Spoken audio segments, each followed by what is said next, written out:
नमस्कार, आप देख रहे हैं द हिंद 24 न्यूज और मैं हूं आपके साथ साक्षी निर्वाण। आइए नजर डालते हैं आज की कुछ खास खबरों पर।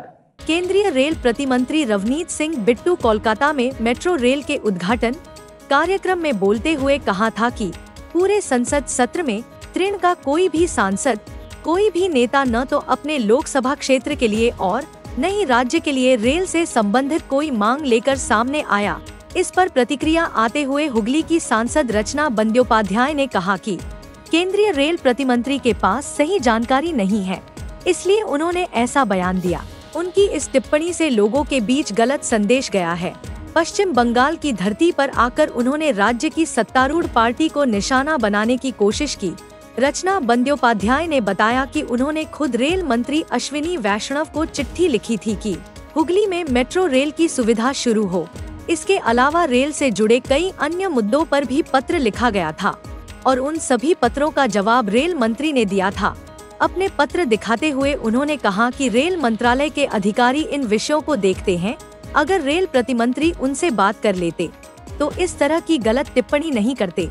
सांसद ने आगे कहा, जैसे मैंने अपने लोकसभा क्षेत्र के लिए रेल संबंधी मुद्दे उठाए हैं, वैसे ही मेरी पार्टी के अन्य सांसदों ने भी मुद्दे उठाए हैं। आने वाले दिनों में वे भी इस बारे में अपनी बात लोगों के सामने रखेंगे, यह मुझे पूरा विश्वास है।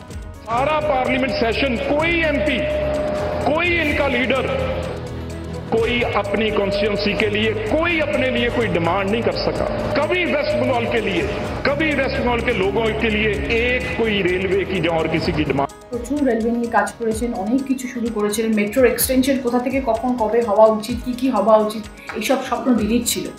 আজকে হচ্ছে সেগুলো খুব ভালো কথা, কিন্তু স্বপ্ন দিদি দেখেছিলেন এবং দিদি রেলওয়ের যখন মন্ত্রী ছিলেন রেলওয়ে নিয়ে অনেক কিছু ভেবেছেন, অনেক কাজ করেছেন। আমরা চাইবো সেরকম ধরনেরই কাজ আগামী দিনেও আমাদের জন্য হোক এবং শুধু পশ্চিমবাংলা না, সারা ভারতবর্ষের জন্য সেরকম ধরনের কাজ হোক, সেটাই আমরা আশা করব। আপনার কাছে যে তথ্যগুলো আছে সেই তথ্য নিয়ে গিয়ে কথা বলবেন বলছেন, তাতে কি মনে করছেন হুগলিতে এবার কাজ হবে? দেখা যাক। হ্যাঁ, আমরা তো চেষ্টাই করতে পারি, আমরা তো চেষ্টা ছাড়া কিছু করতে পারি না। আমরা কথা বলতে পারি, আমরা চেষ্টা করতে পারি, আমরা সব কিছু নিয়েই লড়াই করছি। আমি রেলওয়ে নিয়েও লড়াই করছি, আবাসনের নিয়েও লড়াই করছি, আমাদের টাকা বন্ধ করে দেওয়া হচ্ছে সেটার নিয়েও আমাদের লড়াই করছি, আমাদের প্রকল্পগুলোর জন্য ফ্যাশন কাজ নিয়ে ব্যস্ত আর ফ্যাশন। এই আসবো, এখানে আসবো, হুগলিতে সব জায়গায় যাবো। আমার 7টা কনস্টিটিউয়েন্সি যা যা পুজো হবে সেখানে যাওয়ার ইচ্ছে রইল, সেখানে যাব এবং দেখা যাক, আনন্দ করে কাটানোর চেষ্টা করবো সবার সাথে। পরিবাসীর কাছেও আসবো, যাবো। নতুন কি নতুন লোক, সামনে তো শাড়ির মানুষ, আমরা শাড়িই পরবো। পুজোর সময় তো ইন্ডিয়ান ক্লোথসই পরা উচিত সবার। পুজো বাঙালির আমাদের একটা ঐতিহ্যপূর্ণ একটি দুর্গাপুজো, একটা এত কাছের একটা জিনিস, সেটা তো আমরা সবাই ইন্ডিয়ান ক্লোথস থাকলে সব থেকে ভালো। শাড়িটাই তো সব থেকে ভালো মানায় মানুষকে। আপনি শর্ট চুল না লম্বা? এখন তো শর্ট হয়ে গেছে, আবার ধীরে ধীরে লম্বা হয়ে গেলে তখন লম্বা হয়ে যাবে। আপনাকে দেখলাম যে কানের দুল থেকে গলার হার সবই একদম রং মিলান দিতে। সাধারণ একটা পরিচয় তো আছে, আমি অভিনেত্রী, সেই পরিচয়টা কি করে ভুলে যাবো? পুজোতে একটা টিপস দেন সবসময়, প্রতিবার, এবারে কি থাকছে? আনন্দ করো, মজা করো, এই 5টা দিন কোনো ডায়েট নয়, কিচ্ছু নয়, প্রাণ ভরে খাও, লুচি নাড়ু সুজি। আর বলছি দিদি, আপনার হাতে দেখলাম যে অনেক টাকা রয়েছে, অনেক কি কি কাজ একটু যদি বলে দেন, কোনটা কি কাজ?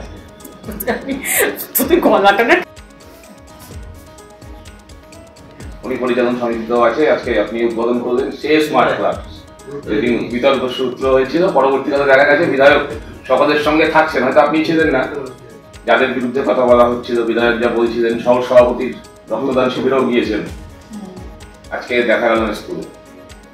এটা যদি উনি অনেক আগে করতেন তাহলে ভালো হতো। সবাইকে মিলেমিশে নিয়ে এখন উনি থাকতে চাইছেন, এটা অনেক আগে থেকে হওয়া উচিত ছিল। বিভাজনে আমি বিশ্বাস করি না, আমার দল বিভাজনে বিশ্বাস করে না। আজকে উনি সবাইকে ডাকছেন, আজকে উনি সবার সাথে মিশছেন, কথা বলছেন, খুব ভালো কথা। যদি সেটাই উনি মেনটেন করেন আগামী দিনে আমি খুব খুশি হব। সেরকমভাবেই চলা উচিত এবং কাউকে কখনো ছোট করে কখনো কথা বলা উচিত নয়, কারোর উপরে কোনো বিদ্রুপ করে কোনো রকম কথা বলা উচিত নয়, স্পেশালি মহিলাদের জন্য তো একদমই নয়। আর স্পেশালি স্কুল, আমাদের শিক্ষা কেন্দ্র, শিক্ষার জায়গা, সেখানে বাচ্চারা পড়াশুনো করে, সেখানে রেসপেক্টেড অত্যন্ত শিক্ষিত শিক্ষক শিক্ষিকারা, ফ্যাকাল্টিজরা সবাই পড়াশুনো করায়, সেখানে গিয়ে তো আমরা জুলুমবাজি করতে পারি, এটা হতে পারে না। আর যখন আমি সাংসদ এবং আমার 7টা কনস্টিটিউন্সি মধ্যে এটা হতে পারে না যতদিন আমি আছি। আমি সবসময় চাইবো, চেষ্টা করবো যাতে সবাইকে নিয়ে মিলেমিশে আমরা থাকতে পারি। উনি আসেনি সেটা ওনার ব্যাপার, কিন্তু আমার এমপি ল্যাডের আজকে স্মার্ট ক্লাসরুম উদ্বোধন হলো, সেই জন্য আজকে আমি খুব খুশি। এবং সবথেকে বড় কথা হচ্ছে স্টুডেন্টসরা ভীষণ খুশি এবং শিক্ষিকারা ভীষণ খুশি। আগামী দিনে আমি চেষ্টা করবো যাতে আমি সব ঠিক আছে না, ওটা উনি বলেছেন, ভালো কথা, খারাপ কথা তো উনি বলেননি। মিটিয়ে নিয়ে উনি একসাথে কাজ করবেন, মিটানোর কোনো ব্যাপার ছিল না। যেহেতু আমার খারাপ লেগেছিল, আমি ওনাকে বলেছিলাম যে সাংসদ যে কাজ করছে সেই কাজের মধ্যে বাধা দেওয়ার ইয়ে তো কাউর নেই, সেটা তো হওয়া উচিত না। আমি সাংসদ, আমি এমপি ল্যাডের খরচা কোথায় করব, কিভাবে করব, কার জন্য করব, সেটা তো কেউ নিশ্চয়ই ইন্টারফেয়ার করে কোনো কথা বলতে পারে না। তো সেই জন্যই আমি বলেছিলাম, আদারওয়াইজ আমার সাথে কোনো শত্রুতা নেই। সেগুলোই দেখা যেতে পারে রচনা বন্দ্যোপাধ্যায়কে অসীম মজুমদারের কাছে। না, কেন না, উনি বিধায়ক, আমি সাংসদ, দেখা যেতেই পারে, কি অসুবিধা আছে? এটা ওনারও জায়গা, এখানে আমারও জায়গা, কোনো অনুষ্ঠানে হয়তো পাশাপাশি থাকতেই পারি, দেখা হতেই পারে। কথা হয়, কথা প্রয়োজন হলে হয়, যখন কোনো কাজ নিয়ে কথা হয় তখন কথা হয় ডেফিনেটলি, কিন্তু ওইভাবে আমরা চলছে, সবাই চলছে। ফোন করেছিল বিধায়ক আপনাকে এই ভুল নিয়ে, এই ফুল নিয়ে? হ্যাঁ, কথা হয়েছে আমার সাথে ফোনে। উনি ফোন করেছিলেন যে রাগ করো না আমার উপরে। না, আমি রাগ করিনি। আমি খারাপ লেগেছে যে আপনি একজন এত সিনিয়র একজন বিধায়ক, আপনি অত্যন্ত সিনিয়র, আমি আপনাকে রেসপেক্ট করি। সেই জন্যে রেজাল্ট চুচুড়ায় কী হয়েছিল না হয়েছিল সেটা নিয়ে আমি কখনো ভাবি না, কিন্তু আমি সবসময় মনে করি রাজনীতির মঞ্চে উনি অনেক রেসপেক্টেবল, উনি অনেক পুরনো। देखते रहिए द हिंद 24 न्यूज।